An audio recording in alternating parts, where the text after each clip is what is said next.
Hello friends, welcome to my YouTube channel Arts Students Corner. आज मैं आप लोग के लिए किंग्स फार्मर्स एंड टाउन्स का 4th पार्ट लेकर आ गई हूँ वीडियो का, जिसमें कि हम लोग ये टॉपिक स्टार्ट करेंगे टाउन्स एंड ट्रेड्स। मैंने पिछले वीडियो में ही कहा था कि इस टॉपिक को कवर कर लेंगे, बट क्योंकि वीडियो बहुत लंबा हो गया था पहले वाला, तो मैंने इस टॉपिक को सोचा कि नेक्स्ट वीडियो में कवर करेंगे ताकि अच्छे से समझ पाएँ, क्योंकि उसमें मेरे को प्रेशर रहता है कि अरे वीडियो थोड़ा मतलब ज़्यादा लंबा ना जाए, तो उसमें मैं अच्छे से आप लोग को समझा नहीं पाती। तो मैंने सोचा कि इसको अलग एक वीडियो में कर लेंगे।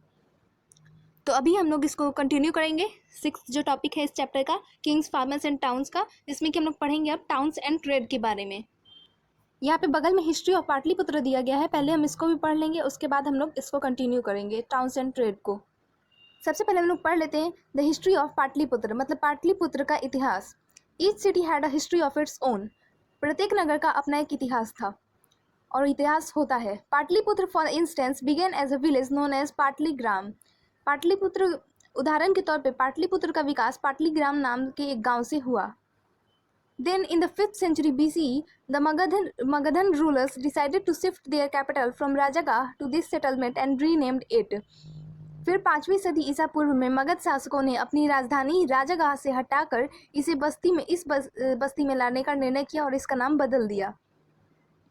By the 4th century BC, it was the capital of Mauryan Empire and one of the largest cities in Asia. 4वीं शताब्दी ईसा पूर्व तक आते आते यह मौर्य साम्राज्य की राजधानी और एशिया में के सबसे बड़े नगरों में से एक बन गया। Subsequently, its importance apparently declined. बाद में इसका महत्व कम हो गया। When the Chinese pilgrim Xuanzang visited the city in the 7th century CE, he found it in ruins and with a very small population. बाद में इसका महत्व कम हो गया और जब चीन यात्री स्वान-त्सांग 7वीं सदी ईस्वी में यहाँ आया तो इसे यह नगर खंडहर में बदला मिला और उस समय यहाँ की जनसंख्या भी कम थी।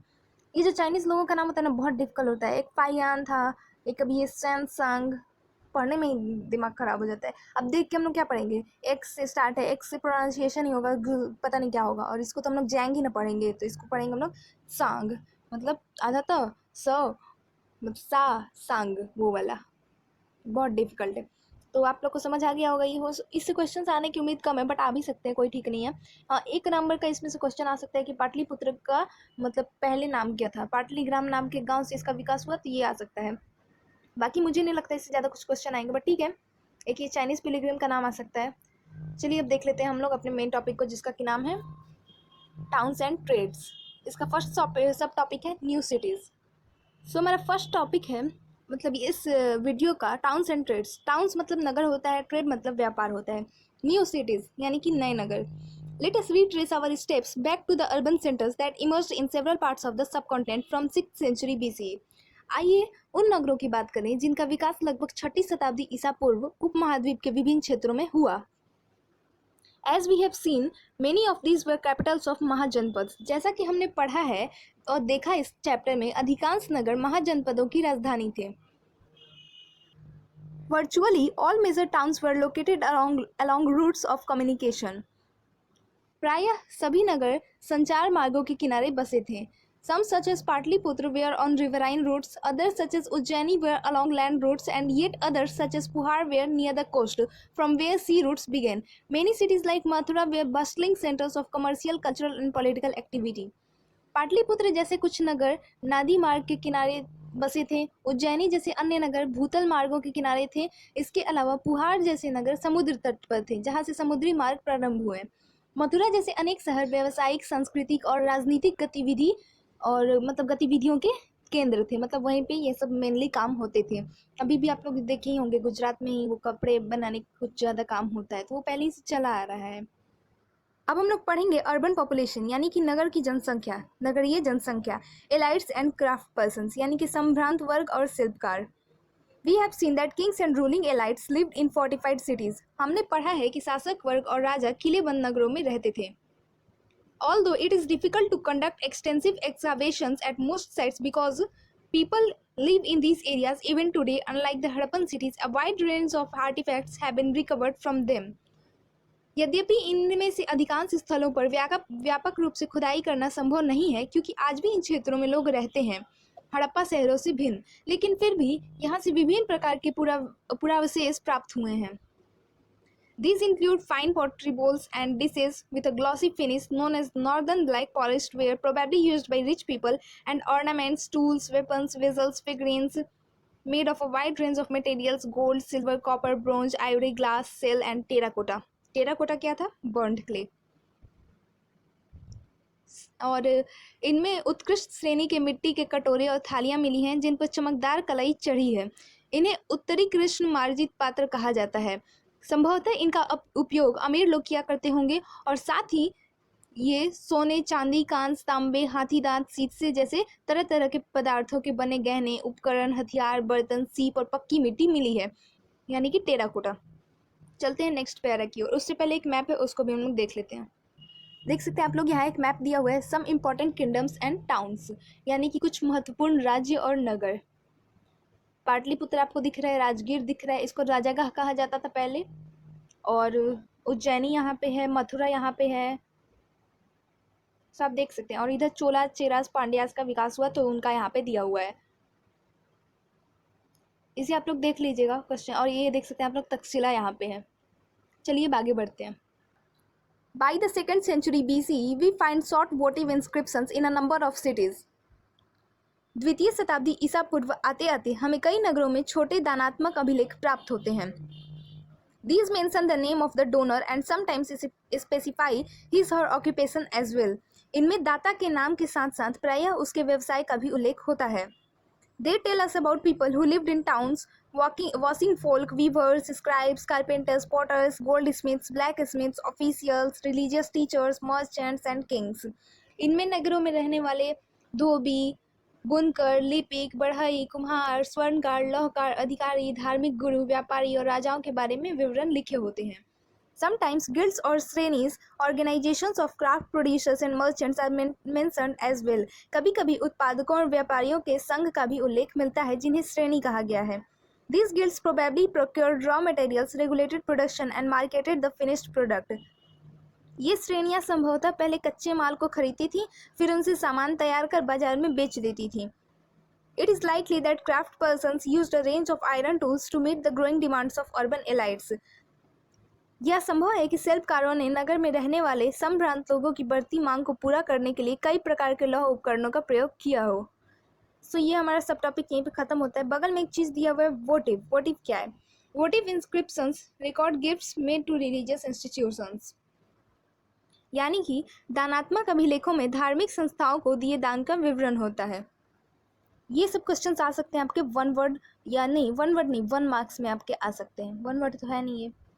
सो यहाँ पे हमने इन 2 सब टॉपिक्स में पढ़ा कि कैसे न्यू सिटीज़ कहाँ कहाँ बसी, कैसे कैसे। एक हमने पढ़ा कि वो कम्युनिकेटिव रूट्स पे बसती थी, कुछ रिवराइन रूट्स पे बसी थी, कुछ कोस्टल एरियाज़ में, और कुछ सेंटर्स थी जैसे कि मथुरा, कैसे कैसे कामों के लिए, कमर्शियल, कल्चरल और पॉलिटिकल एक्टिविटीज़ के लिए।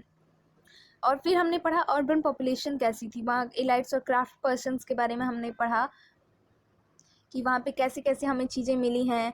मतलब हमें फाइन पॉटरी बोल्स मिले हैं, डिशेस मिले हैं ग्लॉसी फिनिश के साथ, जिनको कि नॉर्दर्न ब्लैक पॉलिश्ड वेयर कहा जाता था, और हो ऐसा माना गया है कि अमीर लोग ही इसे यूज़ करते होंगे। फिर हमें ऑर्नामेंट्स मिले हैं, हथियार मिले हैं, कुछ हमें मूर्तियाँ मिली हैं, और सोने, चांदी, कॉपर, ब्रोंज, तांबे सब से बने हुए कुछ हमें चीज़ें भी मिली हैं, महंगी महंगी और सस्ती सस्ती भी चीज़ें मिली हैं हमें। और ये इस पैरा में हमने पढ़ा कि हमें कुछ दानात्मक इंस्क्रिप्शंस मिले हैं, मतलब कि दानात्मक अभिलेख जिसमें कि बुनकर, बढ़ई, कुम्हार, स्वर्णकार, लौहकार, इन सब के बारे में कुछ कुछ विवरण दिए गए हैं। और यही सब कि वो लोग कैसे आयरन का मतलब लौह उपकरण बनाना बढ़ा दिए क्योंकि लोगों की मांग बढ़ती गई। अब हम लोग नेक्स्ट सब टॉपिक पढ़ते हैं, उसमें हम लोग पढ़ेंगे उपमहाद्वीप और उसके बाहर के व्यापार के बारे में। चलिए उसको शुरू करते हैं। Trade in the subcontinent and beyond, यानी कि उपमहाद्वीप और उसके बाहर का व्यापार। From the 6th century BCE, land and river roads crisscrossed the subcontinent and extended in various directions overland into Central Asia and beyond, and overseas from ports that dotted the coastline extending across the Arabian Sea to East and North Africa and West Asia and through the Bay of Bengal to Southeast Asia and China। बाप रे कितना लंबा line है। तो 6ठी शताब्दी ईसा पूर्व से ही उपमहाद्वीप में नदी मार्गों और भूमार्गों का मानव जाल सा बिछ गया था और कई दिशाओं में फैल गया था। मध्य एशिया और उससे भी आगे तक भूमार्ग थे। समुद्र तक तट पर बने कई बंदरगाहों से जल मार्ग अरब सागर से होते हुए उत्तरी अफ्रीका, पश्चिम एशिया तक फैल गया और बंगाल की खाड़ी से यह मार्ग चीन और दक्षिण पूर्व एशिया तक फैल गया। Rulers often attempted to control these routes, possibly by offering protection for a price. और शासकों ने प्रायः इन मार्गों पर नियंत्रण करने की कोशिश की और संभवतः वे इन मार्गों पर व्यापारियों की सुरक्षा के बदले उनसे धन लेते थे। मेरे को बोलने में एक्चुअली प्रॉब्लम हो रहा है, मेरी जीभ कट गया है। चलिए आगे पढ़ते हैं। थोड़ा आवाज़ में दिक्कत हो तो उसके लिए sorry. Those who traversed these routes included peddlers who probably traveled on foot and merchants who traveled with caravans of bullock carts and pack animals. इन मार्गों पर चलने वाले व्यापारियों में पैदल फेरी लगाने वाले व्यापारी तथा बैलगाड़ी और घोड़े खच्चरों जैसे जानवर के दल के साथ चलने वाले व्यापारी होते थे। फेरी लगाने वाले आप लोग जानते होंगे, अभी भी कुछ फेरी वाले आते हैं, साड़ी, मच्छरदानी या फिर सूट उट का कपड़ा या फिर सोफ़ा वोफ़ा के लिए ऐसा कुछ बेडशीट वगैरह बेचते हुए आते हैं। आप लोग के घर पे भी आते होंगे, मेरी तरफ तो आते हैं। सो अपनी लाइफ से कनेक्ट करके कुछ कुछ देखना चाहिए, कुछ कुछ मिल जाती है समानताएं, उससे हमें समझने में आसानी होती है। Also there were seafarers whose ventures were risky but highly profitable. साथ ही समुद्री मार्ग से भी लोग यात्रा करते थे जो खतरनाक तो थी लेकिन बहुत लाभदायक भी होती थी। Successful merchants designated as Masattuvam in Tamil and Sethis and Satavahas in Prakrit could become enormously rich. Tamil भाषा में मस्तुअन और प्राकृत में सततवा और सेठी के नाम से प्रसिद्ध सफल व्यापारी बड़े धनी हो जाते थे। A wide range of goods were carried from one place to another: salt, grain, cloth, metal ores and finished products, stone, timber, medicinal plants, to name a few. नमक, अनाज, कपड़ा, धातु और उससे निर्मित उत्पाद, पत्थर, लकड़ी, जड़ी बूटी जैसे अनेक प्रकार के सामान एक स्थान से दूसरे स्थान तक पहुंचाए जाते थे। Spices, especially pepper, were in a high demand in the Roman Empire, as were textiles and medicinal plants, and these were all transported across the Arabian Sea to the Mediterranean. Roman साम्राज्य में काली मिर्च जैसे मसालों तथा कपड़ों व जड़ी बूटियों की भारी मांग थी। इन सभी वस्तुओं को अरब सागर के रास्ते भूमध्य क्षेत्र तक पहुंचाया जाता था। तो यहाँ पे आपने देख लिया। यहाँ पे आपने देखा कि कैसे इंडियन सब कॉन्टिनेंट से बाहर के लोग व्यापार करते थे। यहाँ के लोग बाहर कैसे व्यापार करते थे, समुद्री मार्ग से भी करते थे, भूमार्ग से भी करते थे, मतलब पूरी एशिया से कनेक्टेड थे।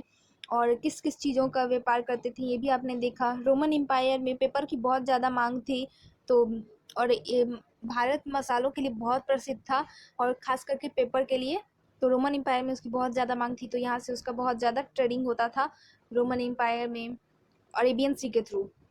अब हम लोग पढ़ेंगे coins and kings. Coins and kings, सिक्के और राजा। To some extent exchanges were facilitated by the introduction of coinage. व्यापार के लिए सिक्के के प्रचलन से विनिमय कुछ हद तक आसान हो गया था। Punch marked coins made of silver and copper 6th century BCE onwards were amongst the earliest to be mined and used. चांदी और तांबे के आहत सिक्के, यानी कि उनको बहुत किसी कड़ी चीज से उसके ऊपर दबा दिया जाता था, उसके निशान पड़ जाते थे, तो वही पंच्ड कॉइन्स। चांदी और तांबे के आहत सिक्के 6ठी शताब्दी ईसा पूर्व सबसे पहले ढाले गए और प्रयोग में आए। These have been recovered from excavations at a number of sites throughout the subcontinent. Numismatists have studied these and other coins to reconstruct possible commercial networks. पूरे उपमहाद्वीप में खुदाई के दौरान इस प्रकार के सिक्के मिले हैं। मुद्रा शास्त्रियों, यानी कि जो क्वाइंस के जो मतलब क्वाइंस को लेके जो स्टडी करते हैं उनको कहा जाता है न्यूमिस्मेटिस्ट्स, यानी कि मुद्रा शास्त्रियों। मेरे को बोलने में प्रॉब्लम हो रहा है, मेरी जीभ कट गया उस कारण। मुद्रा शास्त्रियों ने इनका और अन्य सिक्कों का अध्ययन करके उनके वाणिज्यिक प्रयोग के संभावित क्षेत्रों का पता लगाया है। Attempts made to identify the symbol on punch-marked coins with specific ruling dynasties, including the Mauryas, suggest that these were issued by kings. आहत सिक्के पर बने प्रतीकों को उन विशेष मौर्य वंश जैसे राजवंशों के प्रतीकों से मिलाकर पहचान करने की कोशिश की गई तो पता चला कि इन सिक्कों का राजाओं ने जारी किया था, मतलब इन सिक्कों को राजाओं ने जारी किया था। It is also likely that merchants, bankers and townspeople issued some of these coins. यह भी संभव है कि व्यापारियों, धनपतियों और नागरिकों ने इस प्रकार के कुछ सिक्के जारी किए हों। The first coins to bear the names and images of rulers were issued by Indo-Greeks who established control over the north western part of the subcontinent 2nd century BCE।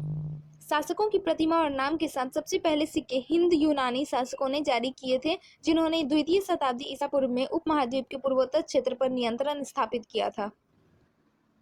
The Kushanas, however, issued the largest hoards of gold coins, first century CE। सोने के सिक्के सबसे पहले प्रथम शताब्दी ईस्वी में कुषाण राजाओं ने जारी किए थे। These were virtually identical in weight with those issued by contemporary Roman emperors and the Parthian rulers of Iran and have been found from several sites in North India and Central Asia। इनके आकार और वजन तत्कालीन Roman सम्राटों तथा Iran के Parthian शासकों द्वारा जारी सिक्कों के बिल्कुल समान थे। The widespread use of gold coins indicates the enormous value of the transaction that were taking place। उत्तर और मध्य भारत के कई पुरातन स्थलों पर ऐसे सिक्के मिले हैं। सोने के सिक्कों के व्यापक प्रयोग से संकेत मिलता है कि बहुमूल्य वस्तुओं और भारी मात्रा में वस्तुओं का विनिमय किया जाता होगा। It is obvious that networks of trade were not confined within political boundaries। South India was not part of the Roman Empire, but there were close connections through trade। It is obvious that networks of trade were not confined within political boundaries। South India was not part of the Roman Empire, but there were close connections through trade। इसके अलावा दक्षिण भारत के अनेक पुरास्थलों से बड़ी संख्या में Roman सिक्के मिले हैं, जिनसे यह स्पष्ट है कि व्यापारिक तंत्र राजनीतिक सीमाओं से बंधा नहीं था, क्योंकि दक्षिण भारत रोमन साम्राज्य के अंतर्गत न होते हुए भी व्यापारिक दृष्टि से रोमन साम्राज्य से संबंधित था। Coins were also issued by tribal publics such as that of the Yaudheyas of Punjab and Haryana.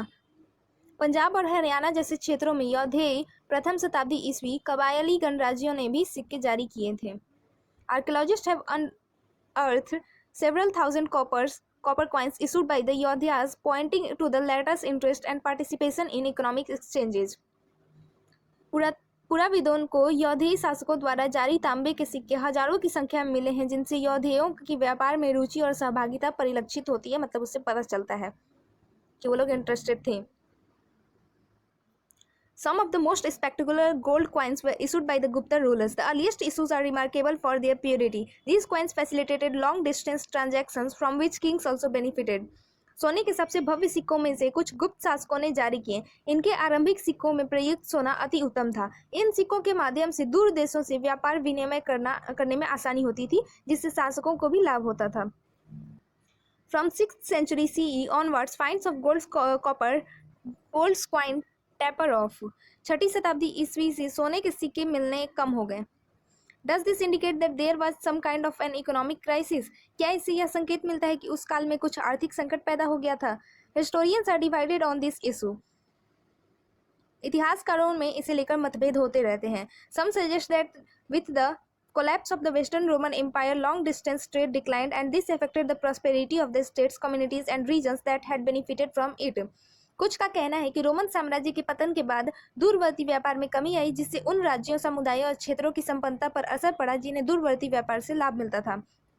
Others argue that new towns and networks of trade started emerging around this time। They also point out that though finds of coins of that time are fewer, coins continue to be mentioned in inscriptions and text।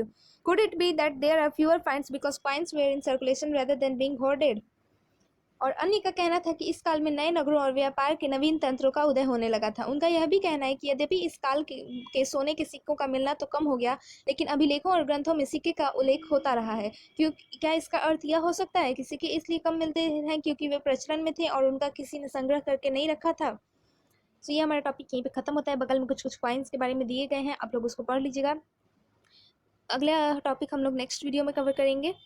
अगर आपको video अच्छा लगा होगा तो like कर दीजिएगा, अपने friends के साथ शेयर कर दीजिएगा और चैनल को सब्सक्राइब करना मत भूलिएगा। Thank you for watching the video.